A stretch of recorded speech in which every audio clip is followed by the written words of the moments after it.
all of you are doing great. For those of you new to the channel, I'm an analytics consultant and I'm very enthusiastic about new technologies in the data world. So if you're working on anything like customer data platform, Adobe Target, Adobe Analytics, audience manager or tag managers like Launch and Telium, this is the channel for you. So please subscribe if you haven't already done that. I will really appreciate it. Today's topic is AEP Edge Network Server API. This is a new feature released by Adobe in April itself, and we are going to see what are the capabilities of this API and how we can use this API to interact with various Adobe solutions, right? So let's get started. So now we are going to talk about the Edge Network Server API, right? So basically we have this Edge network, right? And till now you could communicate with the Edge network using Launch Web SDK, which is the client-side solution. Then you had Mobile SDK, and now you have the Server API, right? It is a server-side solution. So this API can be used on servers, IoT devices, and a variety of other devices, right? You do not have any libraries to load, so it's a very fast way to interact with the various Adobe solutions that we have, like Adobe Analytics, Adobe Target, and so on and forth, right? Response time is very less than the hub APIs. That's a very important point to note. Response time is very less than the hub APIs. So it's one of the selling points is that response time is less. Second selling point is that it is it is a way to interact with the edge network, and it is a server side solution. So that's one use case. Then you have, so it enables data collection, personalization, advertising, and marketing use cases, as we would see when we see how it can interact with various Adobe solutions. You will see how it enables these different use cases and so on.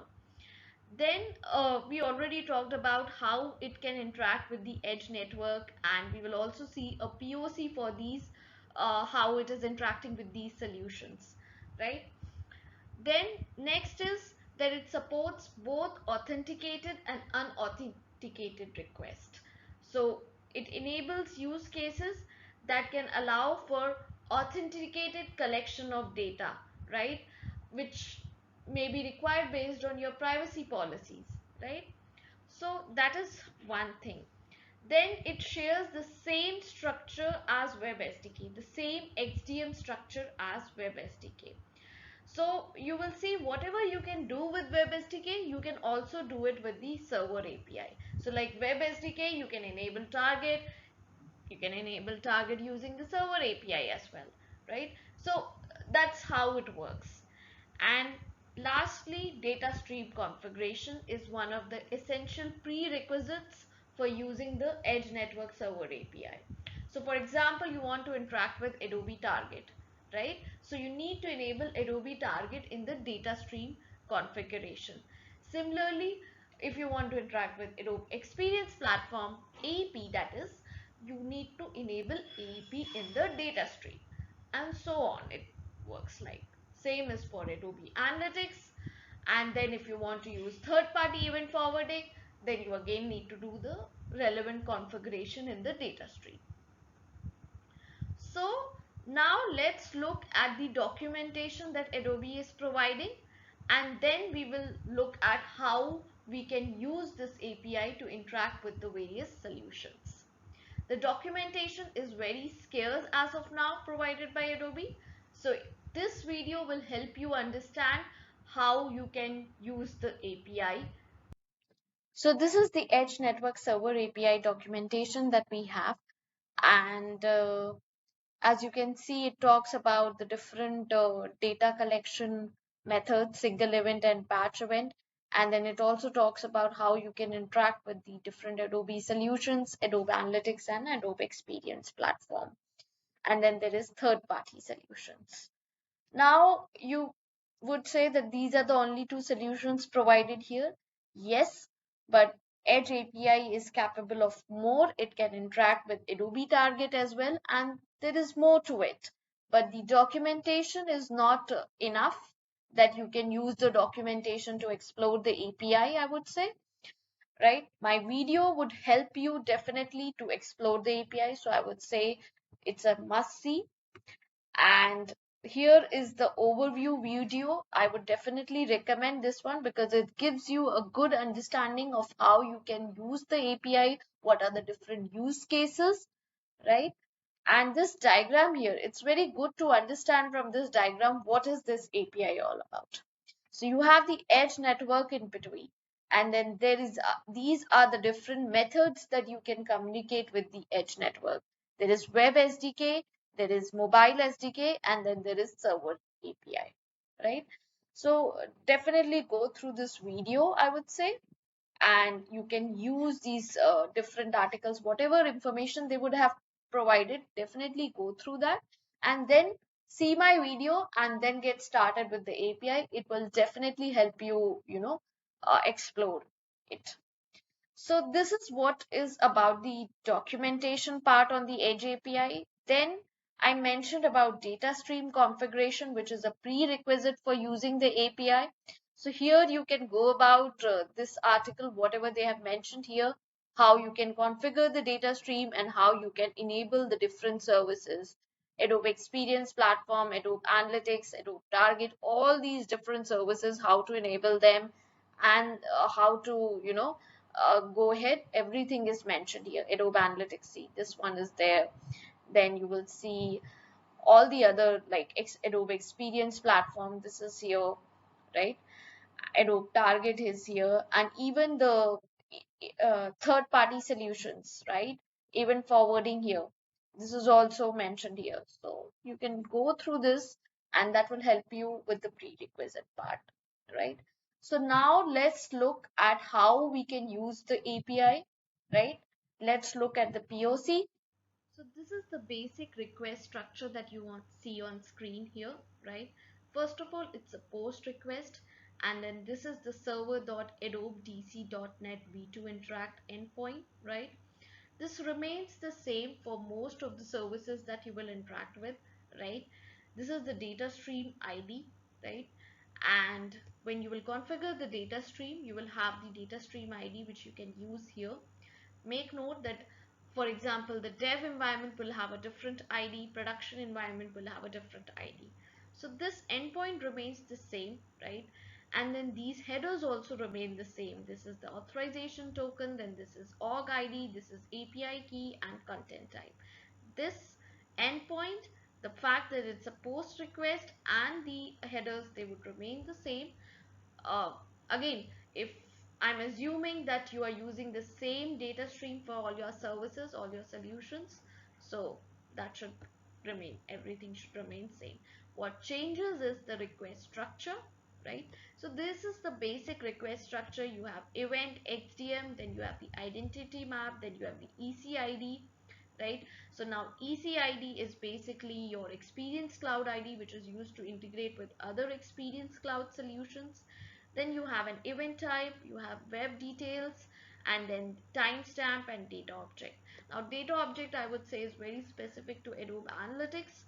And again, event type and web details, these are the details that would vary depending upon the solution that you are trying to interact with and the schema that you have, right? So I wouldn't focus much on this here, but the main part is that you would have definitely have an ECID, right? And you will have this event, XDM and all, and some other parameters based on the service that you want to interact with.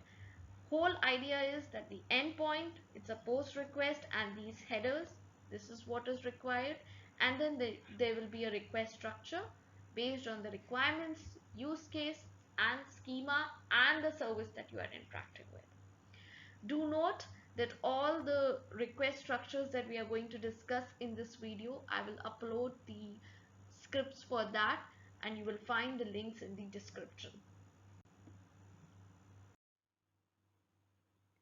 So this is the basic request that you require for interacting with Adobe Analytics. We have already discussed this request in the previous slide, so I wouldn't discuss it much here, right? And as you can see, this data part is very specific to what props, what evals and custom events you want to capture, right?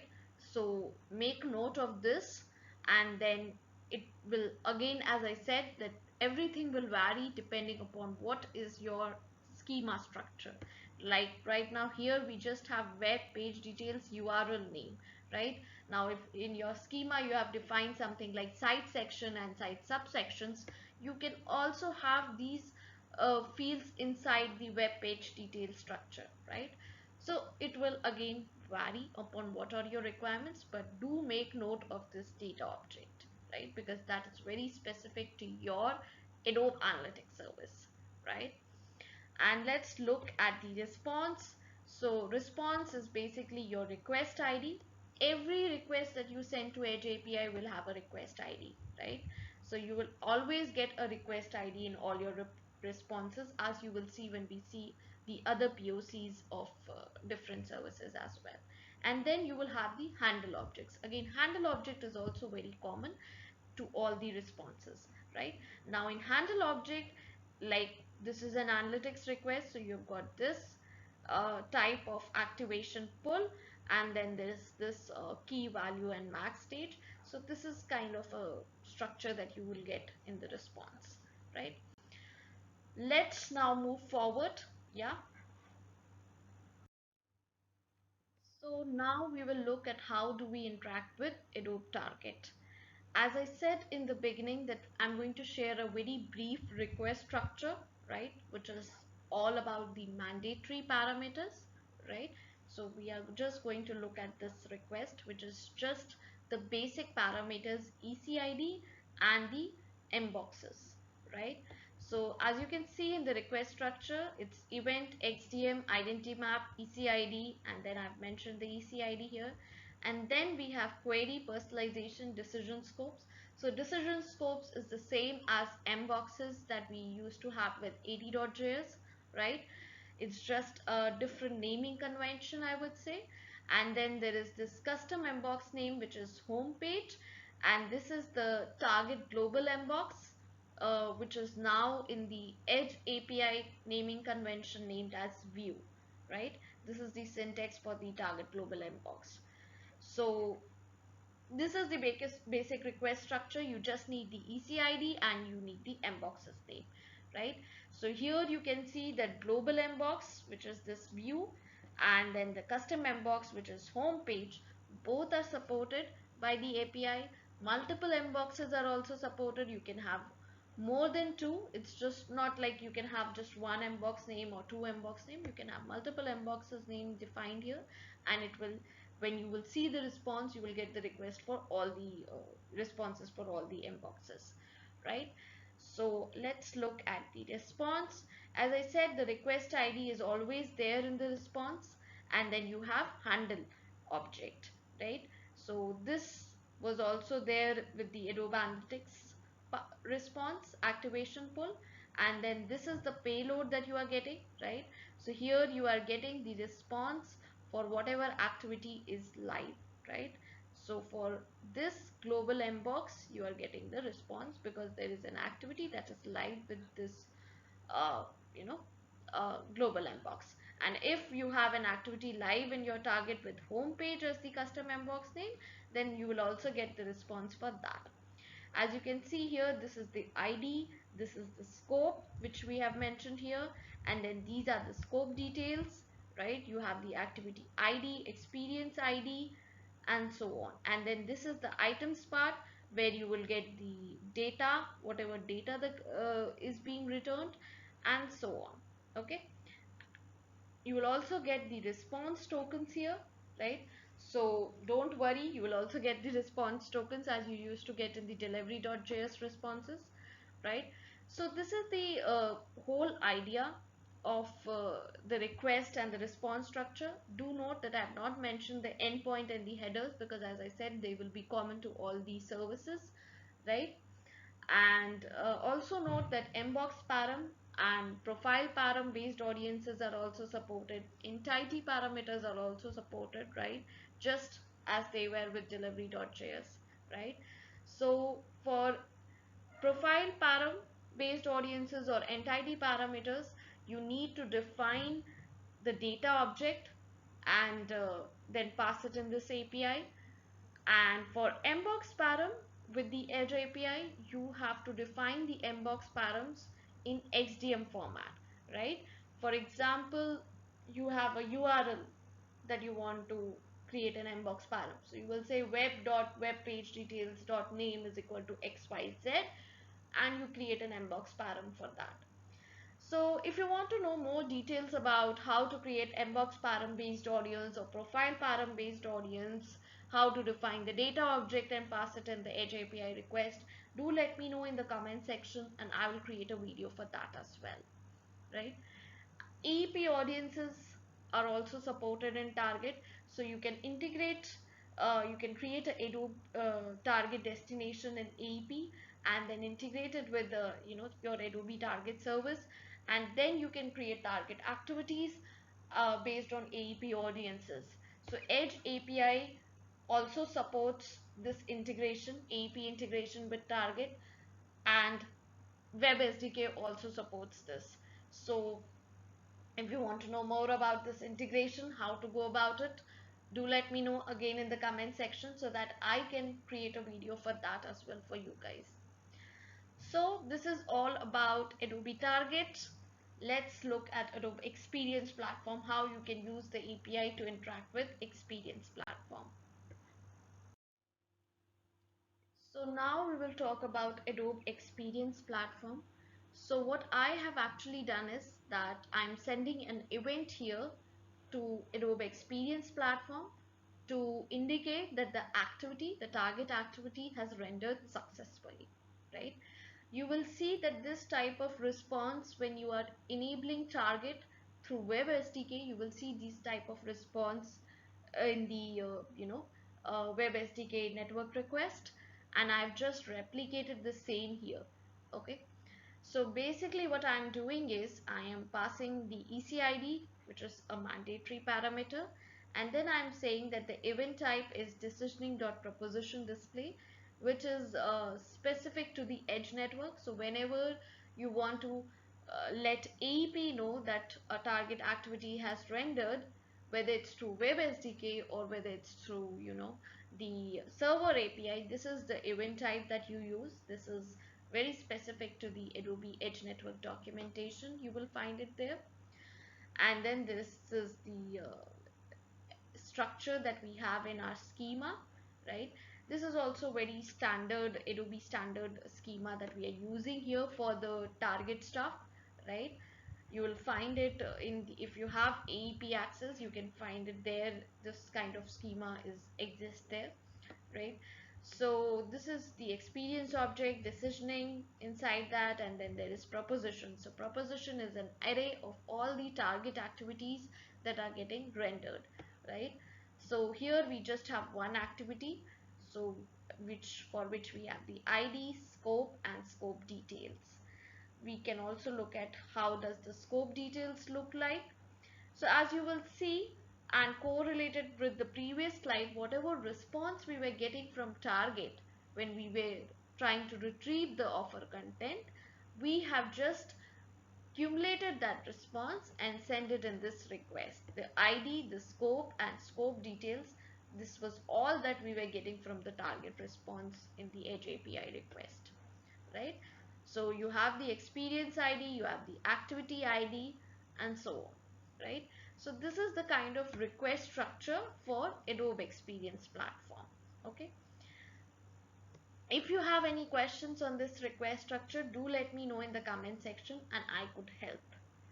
Yeah, and now we will look at the response of the Adobe Experience Platform.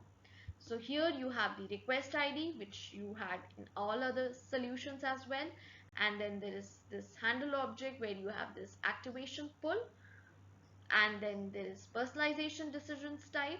So and then this is another payload. So this is quite very standard, right? We had this activation pull and this part in the Adobe Target as well as the Adobe Analytics part. The part that is specific here is personalization decisions, right? Because you have rendered an personalization type of event, that is why you are getting this, right? So this is the kind of standard response that you will get from this kind of request when you send to the Adobe Experience Platform. And a lot of things will vary, right, based upon what you are sending to Adobe Experience Platform and all, right? So this is, I think, a good brief overview of how you can get started to explore the API. And if you have any questions, do let me know in the comment section. So the Edge API, this is all that I had to share with you guys. It has great potential for real-time segmentation and offer decisioning. So if you have a use case, start with it and um, share it with us as well. If you have come across any new information, it would be great to learn. And a quick tip on how to learn this API is whatever functionality you have, try to do it through the web SDK and then reverse engineer it. In general, since they follow the same XDM structure, you can just do some trial and error to figure out how it will work out, right? So that's the key. Happy learning, everyone. And do like, share, and subscribe. Comment, share it with more people so that more people come to know about the Edge API and this video is helpful to them. Thank you.